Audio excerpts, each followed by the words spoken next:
ഡൽഹി വിമാനത്താവളത്തിൽ വൻ ലഹരിവേട്ട. ഇന്ന് ബംഗളൂരു വിമാനത്താവളത്തിൽ നിന്നും സമാനമായൊരു വാർത്ത നമ്മൾ കേട്ടിരുന്നു.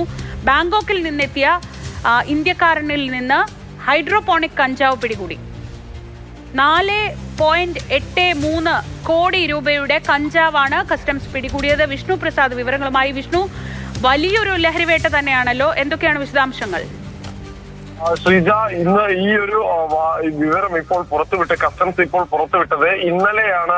ഈ യാത്രക്കാരൻ ഡൽഹി അന്താരാഷ്ട്ര വിമാനത്താവളത്തിൽ ബാങ്കോക്കിൽ നിന്ന് എത്തിയത്. എയർ ഇന്ത്യ വിമാനമായ AI2335 എന്ന് പറയുന്ന വിമാനത്തിലാണ് ഇയാൾ എത്തിയിട്ടുണ്ടായിരുന്നത്. ഇയാൾ ഗ്രീൻ ചാനൽ ഉപയോഗിച്ചാണ് പുറത്തേക്ക് കടക്കാൻ ശ്രമിച്ചത്. ശക്തമായ പരിശോധനയിൽ ലഗേജിൽ ഒരു വസ്തു തീരെ യോജിക്കാത്ത രീതിയിലുള്ള നിലയിൽ കണ്ടെത്തുകയായിരുന്നു. തുടർന്ന് ഈ ബാഗ് തുറന്ന് നടത്തിയ പരിശോധനയിലാണ് ഇതിൽ കഞ്ചാവ് ഉള്ളതായി കണ്ടെത്തിയത്. ഹൈഡ്രോപോണിക് വിഭാഗത്തിൽപ്പെടുന്ന അല്ലെങ്കിൽ ആ രീതിയിൽ നിർമ്മിച്ചെടുത്ത വീര്യം കൂടിയ 13.84 കിലോഗ്രാം ഭാരമുള്ള കഞ്ചാവാണ് പിടികൂടിയിട്ടുള്ളത്. ഇതിന് അനധികൃത വിപണിയിൽ ഇപ്പോഴത്തെ പ്രതീക്ഷിത മൂല്യം പറയുന്നത് 4,83,00,000 രൂപയാണ്.